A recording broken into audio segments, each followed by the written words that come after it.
Monday morning லஞ்சுக்கு இன்றைக்கி புடலங்காய் போட்டு கூட்டு வச்சிடலாம் அப்படின்னு சொல்லிட்டு புடலங்காவை முடிஞ்ச அளவுக்கு சின்ன சின்னதாக கட் பண்ணிக்கிட்டேன். அப்புறம் கொஞ்சம் போது முட்டைக்கோஸ் இருந்துச்சு. அதையும் ஏன் வேஸ்ட் பண்ணுவானே அப்படின்னு சொல்லிட்டு அது தனியாக செய்ய முடியாதுங்கிறதுனால அதையும் ஆட் பண்ணிவிட்டு 2த்தையும் கலந்த மாதிரி தான் வச்சுருந்தேன். இதுக்கு சைட் டிஷ்ஷாக வாழைக்காய் வறுவல் பண்ணிவிட்டு அப்புறம் காலையில் பிரேக்ஃபாஸ்ட்டுக்கு சாம்பார் வச்சிடலாம் அப்படின்னு சொல்லிட்டு அதையும் ரெடி பண்ணிகிட்டு இருந்தேன்.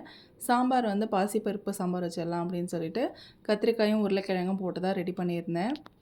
இன்றைக்கி ஒரே சொதப்பல் ஆயிடுச்சு. எப்போவும் நான் மாவு கிரைண்டரில் தான் அரைப்பேன். சரி கொஞ்சமாக மாவு ஊற வச்சுருந்தேன். அதனால் நான் மிக்ஸி ஜார்லேயே அரைச்சிடலாம் அப்படின்னு சொல்லிட்டு மிக்ஸி ஜார்லேயே அரைச்சிட்டேன். காலையில் இட்லி ஊற்றும்போது தான் எனக்கு அப்படியே ஷாக் ஆகிடுச்சு. காலையில் மாவு நல்லா தான் புளிச்சு வந்தது. கிரைண்டரில் அரைக்கும்போது எப்படி புளிச்சு வருமோ அதே மாதிரி நல்லா புளிச்சு வந்தது. சரின்னு சொல்லி நம்பி இட்லி ஊற்றினேன். கடைசியில் பார்த்தா இட்லி கல் மாதிரி ஆயிடுச்சு. என்ன பண்ணுறதுனே தெரியல.